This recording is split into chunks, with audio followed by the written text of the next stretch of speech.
Oi pessoal, tudo bem? Hoje vamos começar a ver os critérios que a teoria desenvolveu para distinguir os casos de dolo dos de imprudência.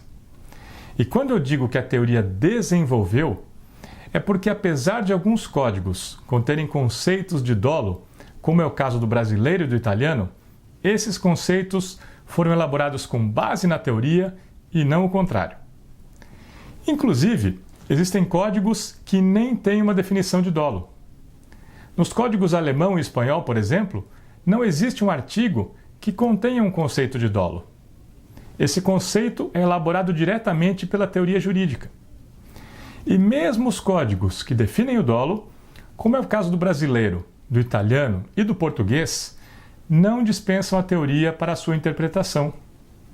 Por exemplo, no caso do Código Brasileiro, o que é exatamente assumir o risco? Que risco é esse? Como se assume esse risco?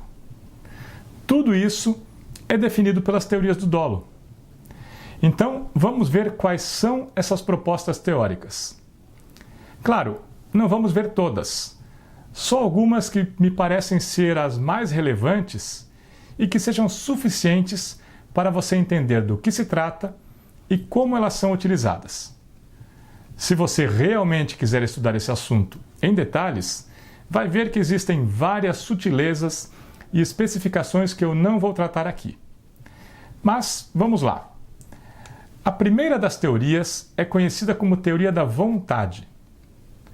Essa teoria partiu do aspecto mais característico da forma mais evidente de dolo, que é a vontade ou intenção de realizar o fato típico, e propôs uma espécie de generalização desse aspecto.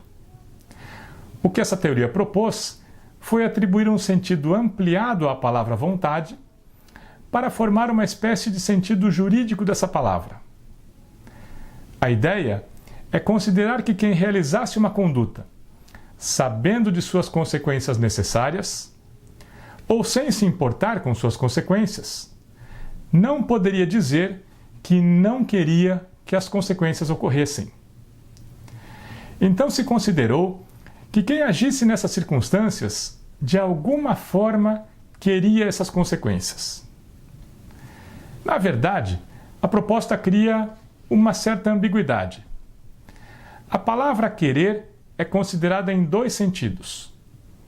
O primeiro é o significado próprio do termo, que é o conteúdo da vontade do sujeito, o que ele realmente quer. O segundo é o resultado de uma valoração da conduta, um significado normativo. É algo atribuído ao sujeito. E a lógica é a seguinte: se o sujeito queria realizar a conduta e sabia que, em consequência dela, provavelmente iria ocorrer um resultado, não pode dizer que não queria que o resultado acontecesse. Então não se considera exatamente o que o sujeito queria, e sim o que ele não pode dizer que não queria. O significado da palavra querer é dividido em dois. De um lado, é considerado um sentido psicológico que descreve o que realmente o sujeito quer. E pelo outro, é construído um significado normativo, que considera o que ele não pode dizer que não quer. Mas, na verdade, vontade mesmo só existe no significado real da palavra, que é o psicológico. O tal sentido normativo é uma espécie de atribuição de significado artificial que não descreve uma realidade. É uma valoração de uma situação. É o resultado de um juízo feito sobre o que o sujeito fez e consiste em uma conclusão. Não é uma descrição. Então a vontade em sentido normativo não é o mesmo que a vontade em si.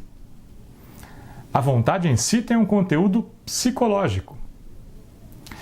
Bem, é com base nessa deformação do significado da palavra vontade que as outras modalidades de dolo, o direto de segundo grau e o indireto, seriam explicadas.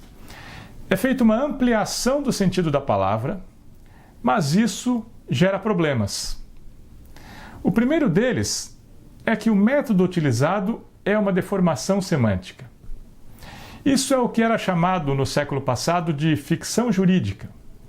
Em uma terminologia mais atual, poderia ser chamado de interpretação construtiva de sentido.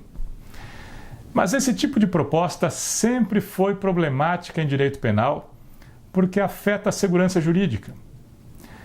A construção de sentidos das palavras dificulta o conhecimento da norma por seu destinatário, o cidadão comum.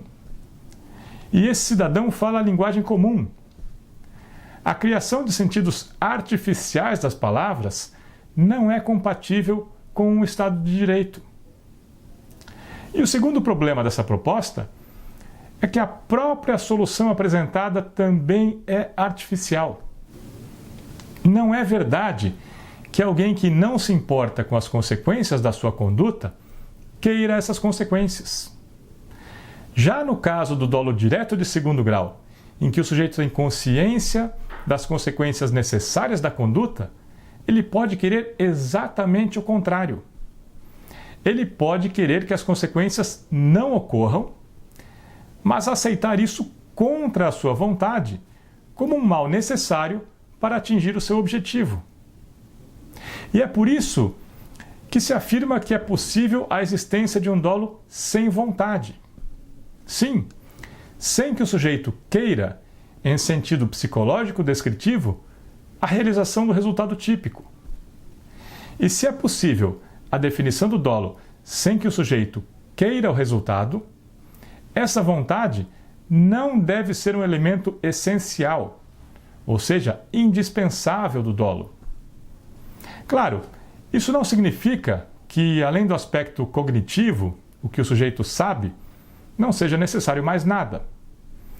Ainda resta a questão do que, além do conhecimento das circunstâncias do fato, seja o aspecto característico do dolo que distingue esses casos da imprudência. A afirmação de que é possível o dolo sem uma vontade somente significa que a vontade, em seu sentido próprio, descritivo psicológico, não é um aspecto indispensável do dolo. Ou seja, que para classificar a conduta como dolosa, não é necessário que o sujeito queira a realização do resultado típico. É só isso. Mas voltando à teoria da vontade. Como a atribuição de um sentido artificial à palavra vontade não é um critério adequado para explicar as outras formas de dolo, foi elaborada uma outra proposta que pretendeu substituir a teoria da vontade. Essa proposta é conhecida como teoria da indiferença ou do consentimento. E nós vamos ver o que ela propõe no próximo episódio. Até lá!